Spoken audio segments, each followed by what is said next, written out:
Hello and welcome to the special edition of news with me, Geeta Mohan. I'm standing here at the heart of Moscow. Behind me is the Red Square. In the next half hour, we'll bring you a special on what's in the mind of Vladimir Putin. Russian President Vladimir Putin's troops are in Ukraine, and there are no exit routes unless there is a negotiated settlement. The Russian forces are going to continue their military operations within Ukraine. But what does this mean for the country here in Russia? We break down for you what comes next for Russia.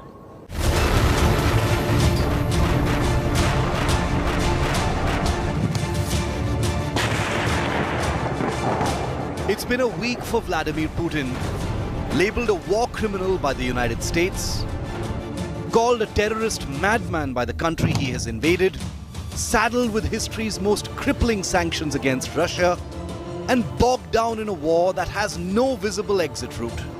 Cloistered in the Kremlin and his home near Moscow, Vladimir Putin, however, is showing no signs of losing steam. His missiles and bombs are still crashing into Ukrainian neighborhoods. And despite losing as many as 6 senior generals in this ongoing war, Putin doesn't appear to be militarily or even politically fatigued.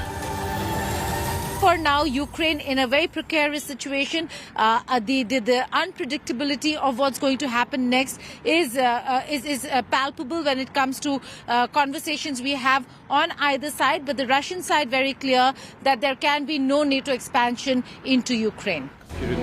His ruthless persona continues to radiate out from Moscow, signaling a typically grim determination to reach his stated objectives.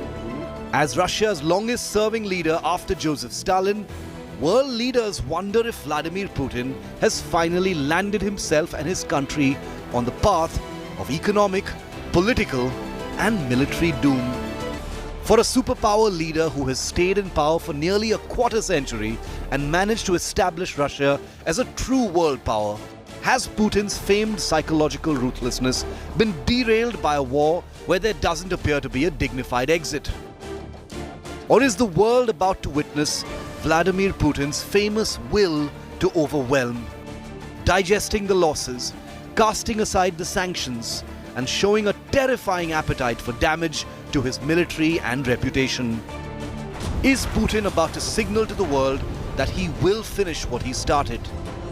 Is he signaling, in fact, that the West has betrayed those they made promises to? A month is up in an invasion that Putin had smirked and indicated would be over in the blink of an eye.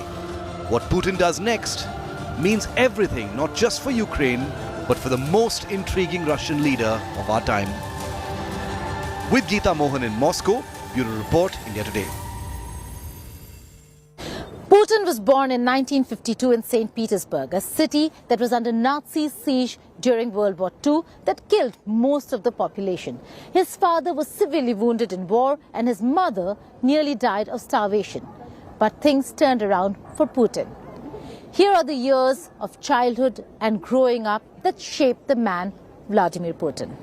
I think he is a war criminal. Putin has been called by many names, and now Moscow's undisputed leader has the world's attention. Some even have taken interest in Putin's childhood to understand his present actions. While his past will not justify his present, it's worth having a look into and understanding who Putin really is.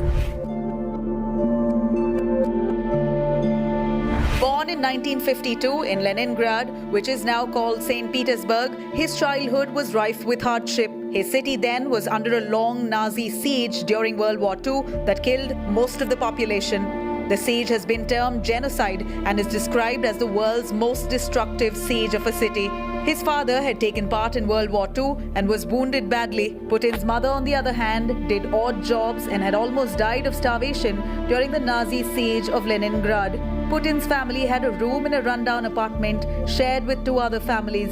So there was always scarcity of hot water, food, and little or no heat in their room. While his parents worked, he would be left with another family or on his own. He was left to look out for himself even when he was bullied in the neighborhood. So his childhood saw food insecurity, bullying, shelter issue, wartime, and even parental trauma. But he luckily found mentors, learned judo, and got a law degree. And that would lead up to his first job in the Russian government when he joined Soviet Union's main security agency, KGB, before entering the Kremlin. Experts say that Putin's childhood dictated his personality. Moreover, he was culturally and psychologically married to the idea of Soviet Union, which stopped existing. One US secretary once said that when she met Putin, she found him to be unemotional and cold. And if you look back at figures like Nazi Germany's Adolf Hitler and Soviet Union's Joseph Stalin, they all had childhood trauma that is often linked back to their actions by historians. Now, let me draw your focus to his announcement that he made before invading Ukraine.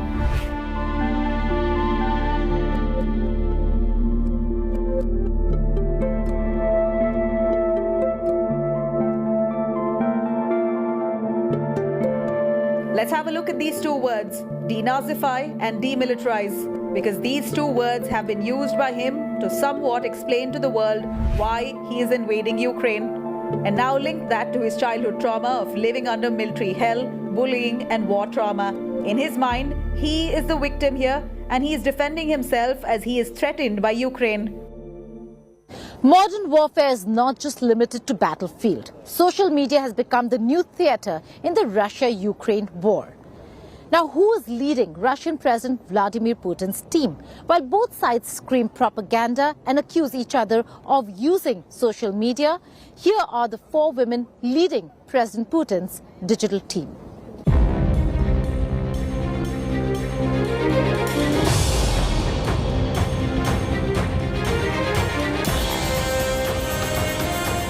The war in Ukraine is not being fought on the borders only. There is another war raging in the info space.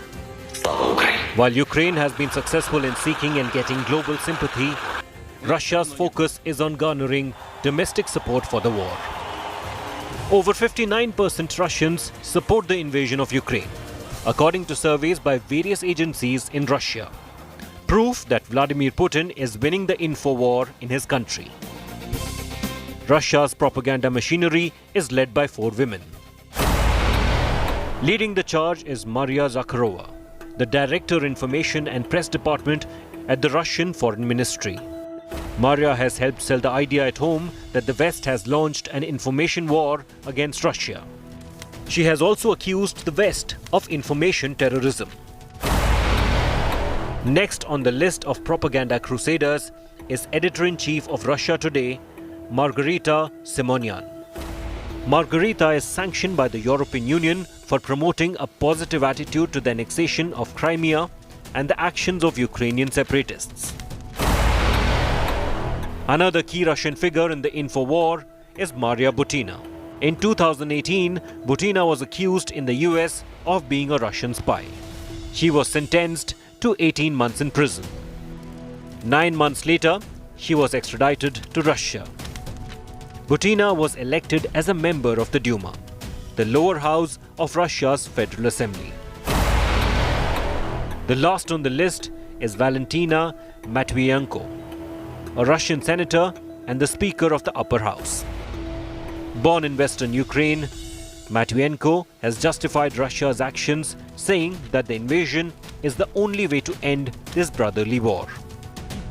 While the West has imposed various sanctions to curb the spread of Russian propaganda, but the truth is, Russia doesn't have to sell the war globally to keep it going. It just has to sell it to its citizens. Right now, Russians seems to be buying Vladimir Putin's war. Bureau Report, India Today. Unlike US President Joe Biden and many other heads of state and government, President Putin does not live in a government building. But many have wondered, where does he exactly live? Here's a look at the many residences of President Putin.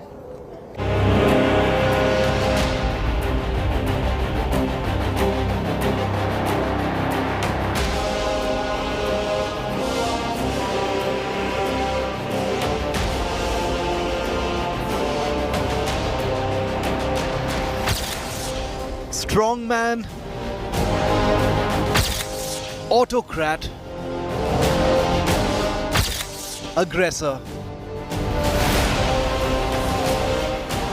Vladimir Vladimirovich Putin, the man in a global spotlight, and not for the right reasons. Putin under a global glare since he ordered his troops to launch a ruthless invasion of Ukraine on the 22nd of February. The world curious to know the man behind the tough guy image and his secretive yet super luxurious lifestyle. Certainly one of the most powerful men in the world, but also one of the richest, Putin lives life king size. Unlike other presidents, Putin does not live in a government building. Instead, travels among several of his luxury properties in the swankiest neighborhoods of Russia. Putin's most famous and confirmed property near Moscow is the Novo Ogaryovo, constructed in the first half of the 1950s on the foundation of a 19th century villa.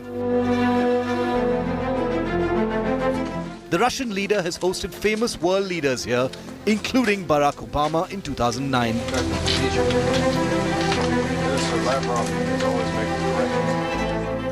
1,600 kilometers from Moscow, the Russian president is a proud owner of a summer house in Sochi, the famous Black Sea resort city.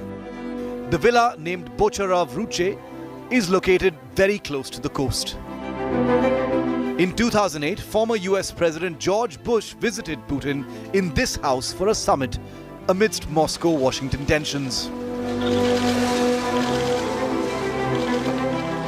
Another of Putin's prized possessions is an official accommodation, Valdai, located in the Novgorod region.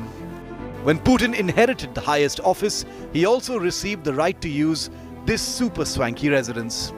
Although Putin does not live in St. Petersburg, he earns Konstantin Palace in the city, a property often used for state events like the G8 and G20 summits.